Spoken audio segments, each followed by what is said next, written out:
അർച്ചന ചേച്ചി LLB സീരിയലിൻ്റെ latest promo റിവ്യൂയിലേക്ക് എല്ലാ കൂട്ടുകാർക്കും സ്വാഗതം. ചിന്നുവിനെയും ജേക്കനെയും തെറ്റിക്കണം, അതുമാത്രമാണ് ചന്ദ്രലേഖയുടെ ആഗ്രഹം. അതിനുവേണ്ടി ചന്ദ്രലേഖ മധുബാലയും മഞ്ജുവും കൂടി ഒത്തൊരുമിച്ചിട്ട് ജേക്കയുടെ അടുത്തേക്ക് ചിന്നുമോള് പോകുമ്പോൾ അവിടെ കാണാൻ പാടാത്ത കാഴ്ചകൾ കാണിക്കാൻ വേണ്ടിയിട്ട് അവർ മെനക്കെടുകയാണ് കേട്ടോ. അതേസമയം അവരുടെ കാര്യങ്ങളെല്ലാം നടക്കുകയും ചെയ്യുന്നുണ്ട് ഒരുവിധം തന്നെ.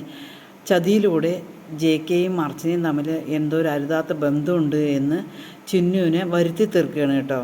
അതേസമയം അത് ചന്ദ്രലേഖ മഞ്ജുവിനോട് വിളിച്ച് പറയുകയാണ്, നമുക്ക് ഒരൊറ്റ കാര്യമുള്ളൂ, അർച്ചനയും ചിന്നുവും കൂടി തെറ്റണം. കാരണം എന്താണ് പറഞ്ഞാൽ അവർ അമ്മയും മോളും അത്ര സ്നേഹത്തിലാണ്, അത് നമുക്ക് എങ്ങനെയെങ്കിലും തെറ്റിത്തിരിപ്പിക്കണം എന്നാണ് അവർ 3 പേരും കൂടി തീരുമാനിക്കുന്നത് കേട്ടോ. മഞ്ജുവിനാകെ പേടിയാവുന്നുണ്ട്.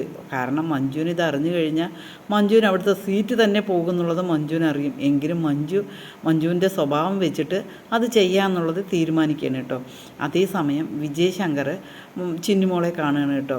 ചിന്നുമോളെ കാണുമ്പോൾ തന്നെ വണ്ടി കയറ്റിയാണ്, കാർ കയറ്റിയിട്ട് അവളോട് ഇങ്ങനെ സംസാരിക്കുകയാണ്. മോൾക്ക് എന്തെങ്കിലും വിഷമങ്ങളുണ്ടോ, മോളുടെ മുഖത്തൊരു വിഷമം പോലെ ഉണ്ടല്ലോ എന്നിങ്ങനെ പറയുമ്പോൾ ചിന്നുവിൻ്റെ മുഖത്ത് മനസ്സിൽ ഒരുപാട് സങ്കടങ്ങളുണ്ട്. ഇത് ആരോടെങ്കിലും ഒന്ന് പറയണം, ആരോടും ഷെയർ ചെയ്തിട്ടില്ല ചിന്നു. അമ്മയുടെ അടുത്ത് പറഞ്ഞു കഴിഞ്ഞാൽ അമ്മ എന്ത് വിചാരിക്കുമെന്ന് കരുതിയിട്ടാണ് ചിന്നു അർച്ചനയോടൊന്നും പറയാത്തത്.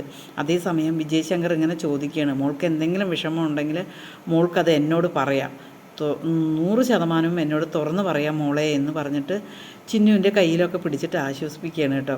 അത് കേൾക്കുമ്പോൾ ചിന്നുവിനൊരു ചെറിയൊരു സംശയമുണ്ട്, അച്ഛനോട് ഈ കാര്യങ്ങൾ പറഞ്ഞെങ്കിലോ അത് വീണ്ടും വലിയ പ്രശ്നത്തിലേക്കേ ആവുകയുള്ളൂ, ഞാൻ എന്താ ചെയ്യുക, പറയണോ പറയണ്ടയോ എന്നിങ്ങനെ ആലോചിച്ചിട്ട് ചിന്നു ഇങ്ങനെ ഇരിക്കുകയാണ് കേട്ടോ. പിന്നീട് ചിന്നു പറയുകയാണ്, എനിക്ക് കുഴപ്പമൊന്നുമില്ല, എനിക്കൊരു ചെറിയ തലവേദന അതുകൊണ്ടാണ് എന്ന് പറയുകയാണ്. പക്ഷേ ഈ ഫോട്ടോ മാറ്റി അയച്ചത് ആരാണെന്ന് എന്തായാലും തെളിയിക്കും. ചിന്നു ജേക്കയോട് ചോദിക്കുമ്പോൾ ജേക്കയ്ക്ക് അറിയുമല്ലോ, കാരണം ജേക്കയുടെ കൂടെ തെളിവിനായിട്ട് അർച്ചനയും കൂടി ഉണ്ടായിരുന്നതാണ്. അതുകൊണ്ട് സത്യം എന്തായാലും മറന്നേക്ക് പുറത്ത് വരും. ഈ ചാനലൊന്ന് സബ്സ്ക്രൈബ് ചെയ്ത് സപ്പോർട്ട് ചെയ്യണേ.